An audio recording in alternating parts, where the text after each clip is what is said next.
Good morning YouTube family, કેમ છો? સ્વાગત છે આપણા નવા વ્લોગમાં બધા જ મિત્રોને. સીતારામ. તો આજે આપણે વ્લોગ બનાવવાનું મોડું થઈ ગયું છે, 12 વાગી ગયા. જો તો 12 વાગે વ્લોગ સ્ટાર્ટ કર્યો છે.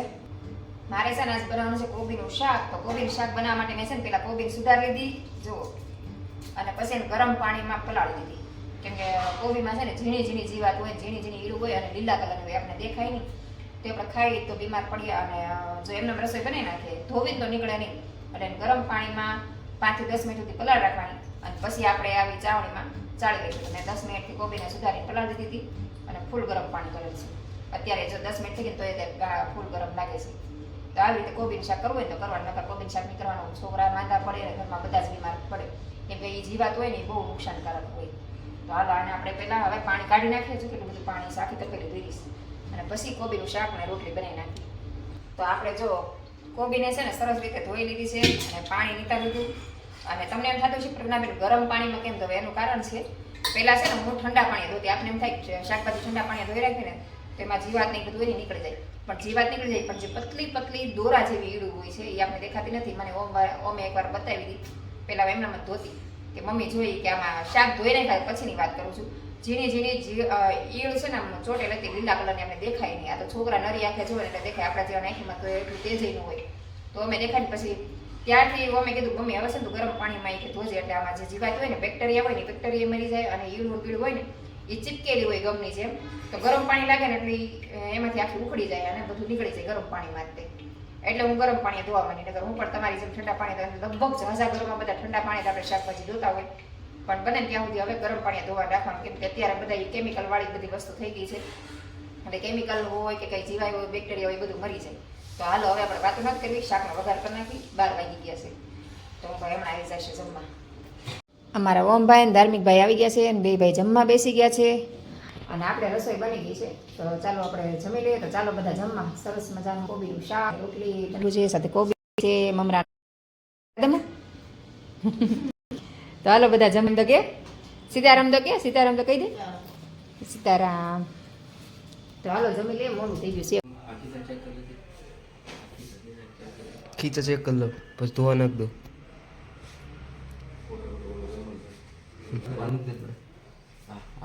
હા મૂકી દો. કામે જાવ છો તમે? મમ્મી ઘઉં હારા કરવા બેસી ગયા. હા ઘઉં ઘઉં ઘડી પર ચાળીને બધા તડકે મૂકતા ને પછી 4 વાગે કરાવી આવે. તો આપણે કોઈ ઓલું નાખ્યું હોય ને પાવડર નીકળી જાય. આમ તો હારા કરી દઉં તો પાવડર નીકળી જાય.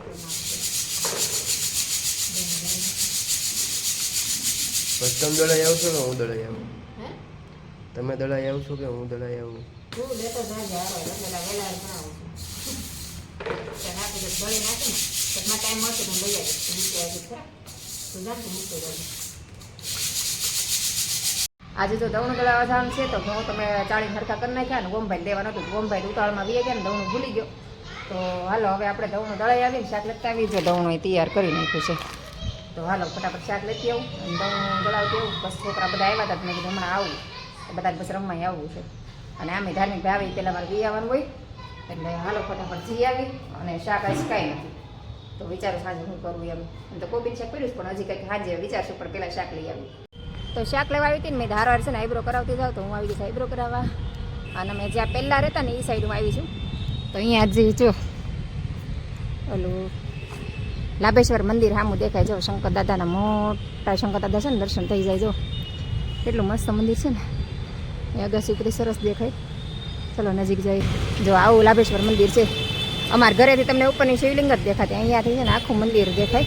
પણ ગેટ છે ને ઓલી સાઈડ છે, એટલે દર્શન કરવા જવું હોય ને તો આમ ફરી ફરીને જવું પડે એમ છે. જો કેવું છે લોકેશન અહીંનું જો. અને બરોડામાં ટ્રાફિક બહુ હોય, તો અત્યારે સારું જ, પણ 6-7 વાગે ને ત્યારે બહુ ટ્રાફિક હોય. અને અમે પહેલાં આમ રહેતા થોડાક દૂર. અને હું આઈબ્રો કરાવીશ ને તો એ બેન પાર્લરવાળા બેન ઘરે નથી, તો એ આવું છું તો એને વાટે ઊભી છું. મેં કીધું અહીં આવીશ ને તો હાલો આઈબ્રો કરાવતી જાઉં, નકર સ્પેશિયલ અહીં આવવું પડે. અને પછી એવો ટાઈમ ન હોય તો મેં મારી પાસે 15-20 મિનિટનો ટાઈમ હતો જ, મેં કીધું હાર જાતી આવું. બરોડાનો મેઇન રોડ છે, મતલબ લાભેશ્વરથી આમ ઓલી સાઈડ મેઇન રોડે જવાય એ સાઈડનો રોડ છે. અને અહીંયા કંઈક વાડી કે એવું કંઈક હશે, ખબર નહીં શું છે એમ. તો શાક લઈને આવી ગઈ, ફ્રેશ થઈ ગઈ. અને અહીંયા જો નીચે બા ને બધા બેઠા બેઠા ગીત ગાય છે. જો અને આ સાઈડે બેઠા છે બધાય. હું જઈશું તો અહીંયા બહુ એટલે બધે જ્યાં હોય હોય ને ખોદકામ ચાલુ થઈ ગયા છે અત્યારે. કંઈક મેટ્રોનું કામ તો નહીં આવતું પણ ગટરનું કામ ચાલુ હોય છે. તો આખા રોડ પર ખોદકામ શરૂ કરી દીધું, બહુ દૂર હતું. હાલો ઘરે ખોરો ખાઈ લઈ પછી જમવાનું બનાવી નાખી. અને ધાર્મિક ભાઈની 2-3 દિવસની ઈચ્છા છે, આમ તો ગયા રવિવાર વાતની કે મમ્મી ચાટ બનાવીને એમ આ રવિવાર ને ઓલો રવિવાર તો આ 10 દિવસ જેવું થઈ ગયું. મેં કીધું કાંઈ હાલો ચાટ બનાવી દઈએ. એમાં રોટલી વીધી છે, ગોબીનું શાક વીધું છે, એવું બધું છે. તો આજ તો છોકરાને છે ને આમ મસ્ત જમવાનું બનાવી દેવાનું. અત્યારે જો મકાઈ લેતી આવીશું કેમ કે ગોબીનું શાક વીધું છે ને તો એનું કાંઈક યુનિક બનાવીશ. વિડીયો આગળ સુધી બના રહેજો, શું યુનિક બનાવો તમને ખબર પડશે. જો મકાઈ લાવી છે, ગોબીનું શાક આજે ઘણું બધું છે. અને દાડમ લાવી છું, 2 દાડમ લેતી આવીશું. પછી ગાજર લાવી છું, બીટ લાવી છું અને દાણા મેથી એવું બધું લઈ છું. અને આ સાઈડે ગેસ શરૂ કરી દીધો છે, એમાં આંબલીનું પાણી મીઠું છું. એટલે બનશે કંઈક યુનિક તો વિડીયો આગળ સુધી બના રહેજો. આંબલીમાં આપણે ગોળ નાખી દઈએ, થોડોક મીઠી ચટણી બનાવશે, ખાટી મીઠી. 2 રેસીપી બનશે એકારે. એક ઓમભાઈનું ફેવરેટ ને એક ધનુભાઈનું ફેવરેટ. તો મકાઈ બાપા મૂકી દીધી છે અને શક્કરિયા લાવીશ, શક્કરિયા બાકી લો. એટલે ધનુભાઈ અમારા ખુશ થઈ જશે.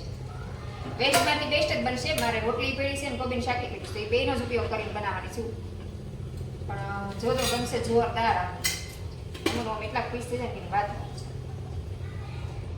જો આપણું સરસ મજાનો રોટલીનો નાસ્તો બનીને તૈયાર થઈ ગયો છે. આ બધી વસ્તુ એમાં એડ કરી છે અને અમારા ધનુભાઈ આવી ગયા જો. અને ધનુભાઈ ચમચી લઈને બે ગયા વાટે કાદમ. તો હાલો બધા મસ્ત મજાનું ચાટ બનાવ્યું છે રોટલીમાંથી. તો કોને કોને ચાટ ભાવે કોમેન્ટ કરજો. જો આવું મસ્ત બનાવ્યું છે જો. ધનુભાઈને ભાવશે કે નહીં આપણે કોમેન્ટ કરજો. એટલે ધનુભાઈને પૂછવાનું, ધનુભાઈ ભાવે. તો હવે આપણે ધાર્મિક ભાઈને પૂછે કેવું બેનું ધનુભાઈ ચાટ મસ્ત ભાવ્યું તને?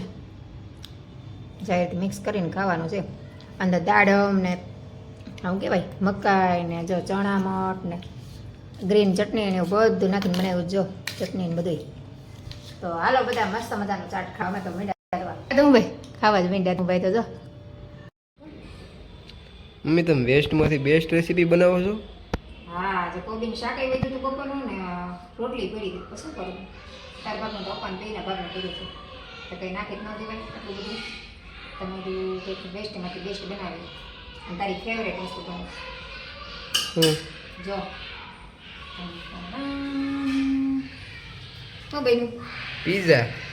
રોટલી પીઝા છે ને મસ્ત. અહીં જો બનાવું છું. અને દમુને રોટલીનું ચાટ બનાવી દીધું મસ્તી, મોઢામાં પાણી આવી ગયું એવું. દમુ તો એટલું ચાટ ખાઈને જ ગઈ કે મારે ખાલી ચાટ જ ખાવું છે, એને બીજું કંઈ ખાધું નહીં. તારે તારા પપ્પા હાટું રોટલી પીઝા. એટલે વેસ્ટમાંથી બેસ્ટ બની જાય, ખવાઈ જાય, તમને મનપસંદ વસ્તુ બની મળી જાય. બરાબર ને? હાલ આપણે બની જ ગયું છે તો બીજા જમવા. આજે એક બની ગયું છે અને રોટલી મસ્ત કડકડી થઈ જાય એટલે મજા આવી જાય. મકાઈ એવું લઈ આવી જો, પછી મકાઈ કેપ્સિકમ ને બધું એટલે એકદમ ઓરિજિનલ પીઝો. જો આપણે વધેલી રોટલી છે, અહીંયા સોસ છે, અહીંયા આપણું વધેલું કોબીનું શાક છે અને અહીંયા આપણા રોટલી પીઝા બને જો. અને અહીંયા અમારા ઓમભાઈ બેસી ગયા જમવા. ઓમ કેવા બેના ભાવે ને? તો સરસ મજાના આપણા રોટલી પીઝા બન્યા છે. એટલે શાકનો ઉપયોગ થઈ ગયો, રોટલીનો ઉપયોગ થઈ ગયો અને ધમુની મનપસંદ વસ્તુ એને ગમી ગઈ. તો તમને મારી રેસીપી કેવી લાગી કોમેન્ટ કરીને જણાવજો. અમને તો ભાઈ આવું બહુ ભાવે. એટલે હું તો ગમે ત્યારે વધુ હોય ને તો આ રીતના જ બનાવું છું. કાફરેનથી બનાવું કોબી શાકનું. તો મેહુલ આવી ગયા છે તો મેહુલ માટે અત્યારે જમવાનું બનાવું છું. અમે મારા દીકરાએ 3 રોજની જેમ જમી લીધું. અને આપણે જે રોટલીનું ચાટ બનાવ્યું ને એની રેસીપી તમારે જોઈએ ને તો 1-2 દિવસમાં મારી કુકિંગની ચેનલ છે, પ્રજ્ઞા કુક એન્ડ બ્લોગ શોર્ટ અને પ્રજ્ઞા શોર્ટ, બંને ચેનલમાં મારી રેસીપી આવી જશે. રેસીપી આવી જશે ને એટલે તમને આ જ વિડીયોમાં નીચે ડિસ્ક્રિપ્શનમાં લિંક પણ આપી દઈશ. તો મારી ચેનલમાં વિઝિટ કરજો, તમને એની રેસીપી મળી જશે. બહુ જ એટલે બહુ જ સરસ ચાટ બન્યું હતું અને એકદમ હેલ્ધી અને છોકરાને ભાવે એવું 100% હેલ્ધી હતું.